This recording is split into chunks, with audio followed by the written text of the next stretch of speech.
A internet da época não estava preparada.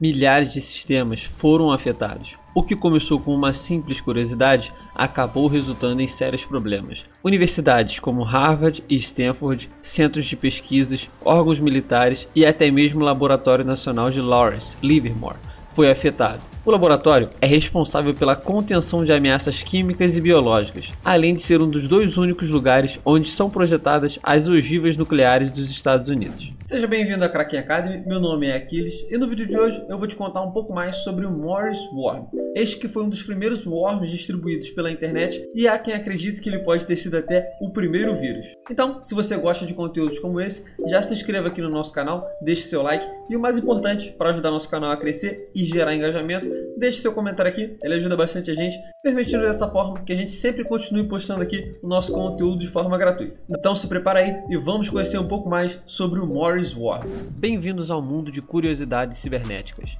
onde as linhas de código se transformam em armas secretas.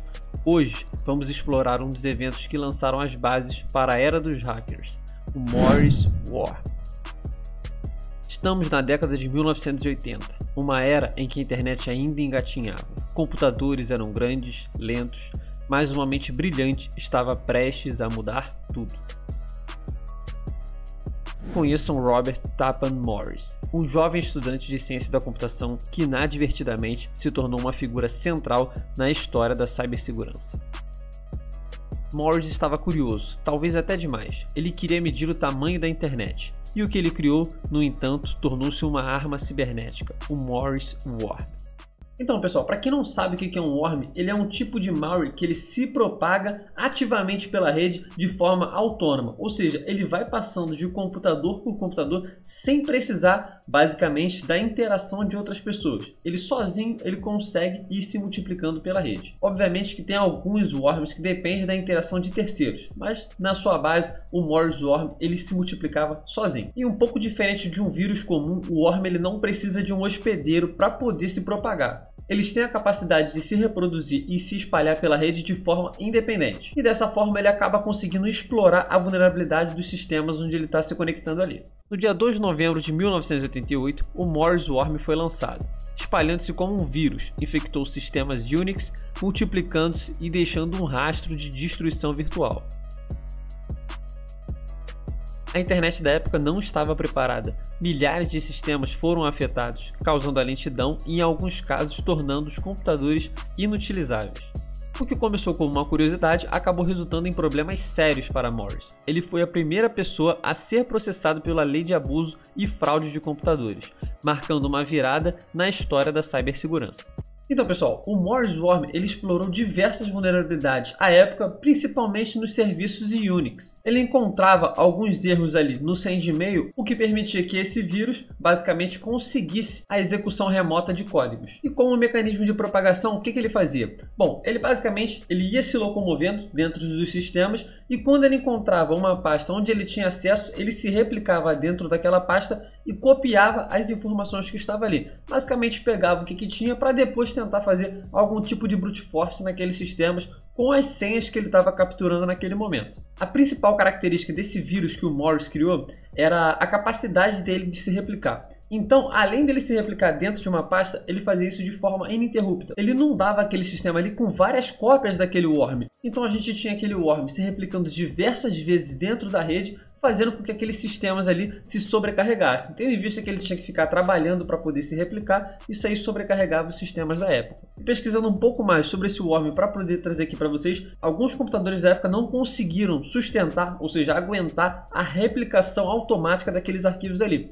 o que gerou até em alguns computadores quebrando, alguns sistemas ali parando de funcionar. E como eu falei para vocês, foi também fruto de uma pesquisa lá no início, onde teve problemas com a Universidade de Harvard, com a Universidade de Stanford, inclusive aquele centro de pesquisa onde é projetada as armas nucleares lá dos Estados Unidos. Se vocês derem uma pesquisa, vocês vão perceber que o Morris Worm também chegou naquele centro de pesquisa. E também lendo um pouco sobre esse projeto, eu pude perceber que o Morris, ele declarava que aquele projeto dele, a intenção não era de fato se tornar um vírus de computador, mas sim ele queria medir o tamanho da internet. Por isso ele criou aquele worm ali e fazia com que ele se replicasse diversas vezes, porque ele queria testar até qual momento que o vírus se replicaria, para tentar descobrir qual que era o tamanho da internet. Como consequência legal, o Morris Worm resultou na primeira condenação de acordo com a Lei de Abusos e Fraude de Computadores, o que marcou um precedente legal na criminalização de atividades cibernéticas.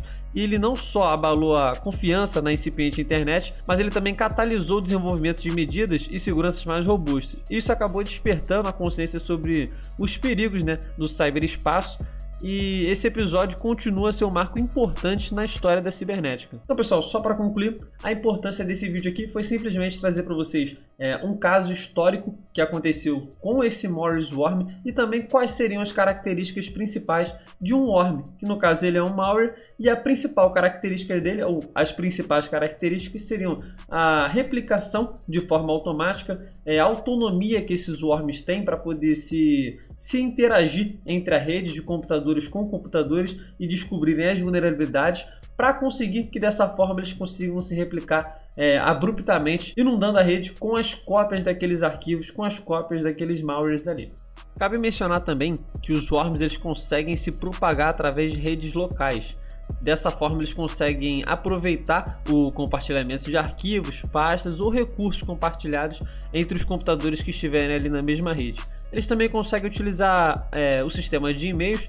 Dessa forma eles conseguem se aproveitar de anexos maliciosos ou alguns links. Quando o usuário abre o anexo ou clica no link, o worm acaba sendo ativado. Dessa forma a gente conclui o nosso vídeo de hoje e eu gostaria de pedir novamente para que você se inscreva aqui no nosso canal, deixe seu like, deixe seu comentário, é importante, ajuda bastante a gente. E se você é um entusiasta da área do Pentest e gostaria de aprender um pouco mais sobre cibersegurança, eu vou deixar um link aqui na descrição. Nós temos um curso aqui na Kraken Academy de introdução ao Pentest, onde a gente pode te ajudar a dar o primeiro passo para conseguir se inserir nessa carreira. Diga-se de passagem, nosso curso é introdutório. Se você quiser conhecer um pouquinho mais sobre a área, é só dar um clique aqui, dar uma conferida. A gente tem um vídeo lá explicando sobre quais são os conteúdos que a gente ensina no nosso curso. E se você tiver mais alguma dúvida, pode deixar aqui nos comentários que a gente responde da melhor forma possível. E se a gente não souber, a gente procura um especialista da área para poder vir aqui e sanar a sua dúvida.